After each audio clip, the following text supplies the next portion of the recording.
Ông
nhập không tay mơ nhập cái pin ngân thẻ mà lấy cái là đi pin buôn mơ đi qua cái nhà ông đi pin nhà mơ là không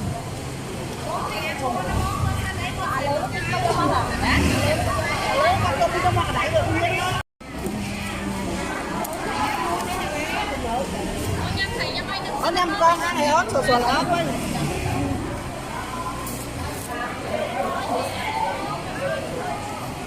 con ăn này ớt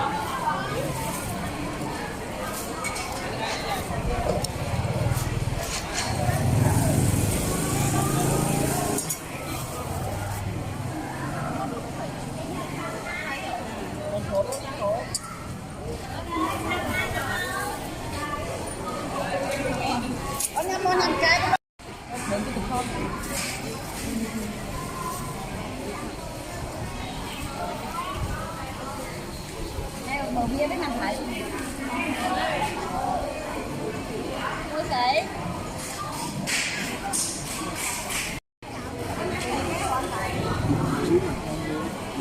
thăm một con ngồi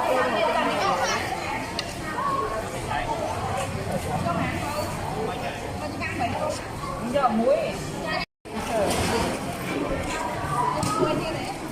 anh nhân cái kia đấy cơ may không?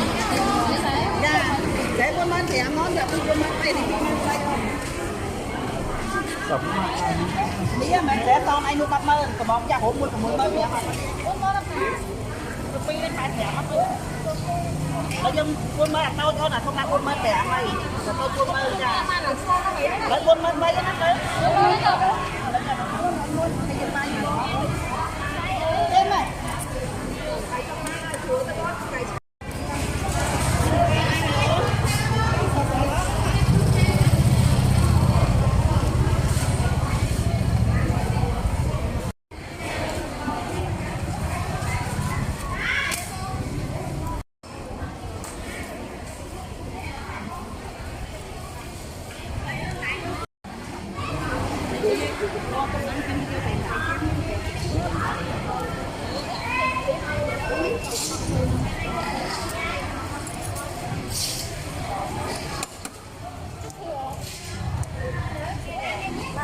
Con nha mà lợi cho nó té nha mà lợi ơi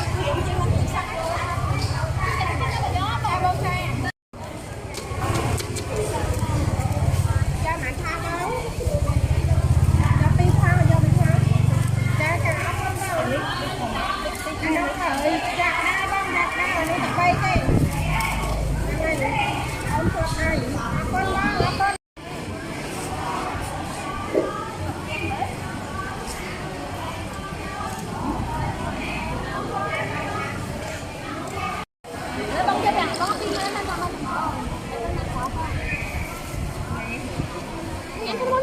con cho hết quay mà đi cho cái luôn tại sao là tách đây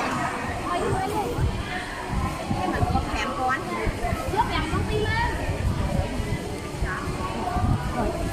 bây giờ con chưa mạnh cho đâu vô ra con xỉu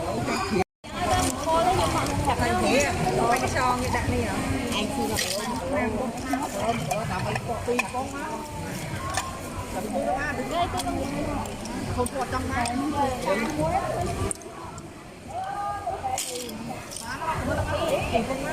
bay mà bay đây bay không đừng có bay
ủa là nín ngái chứ lạc luôn nè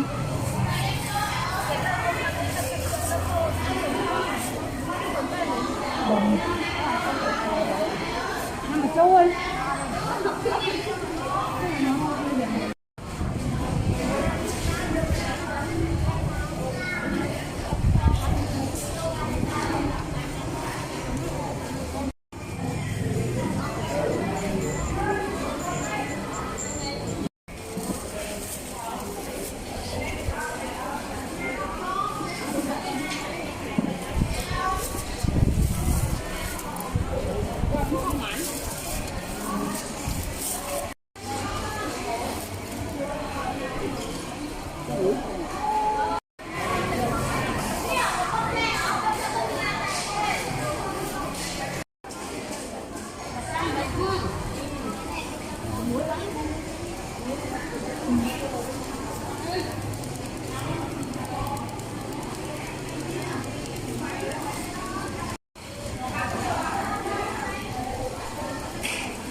ơn mày.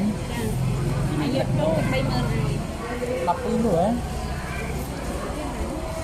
Tôi nhìn mà con.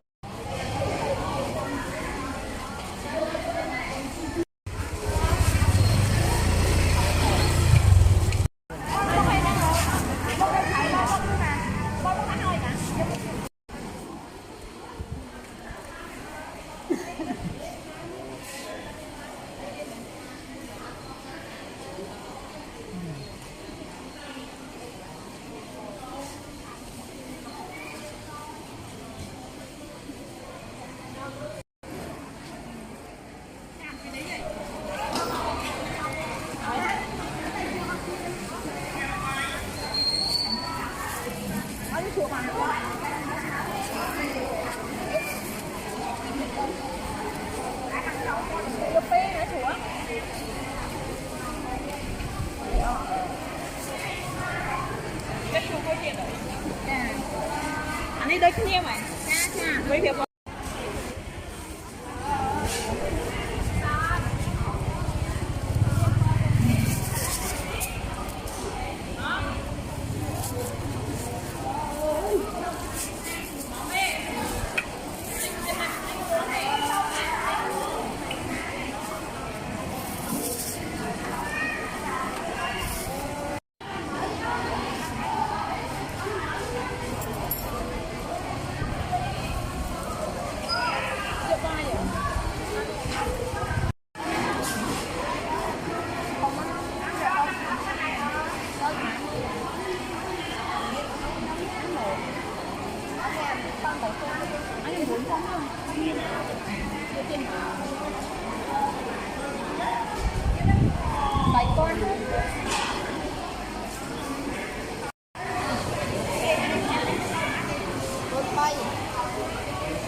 Nhưng mà ngày đây ngày Tết ngày sau ăn lên nếm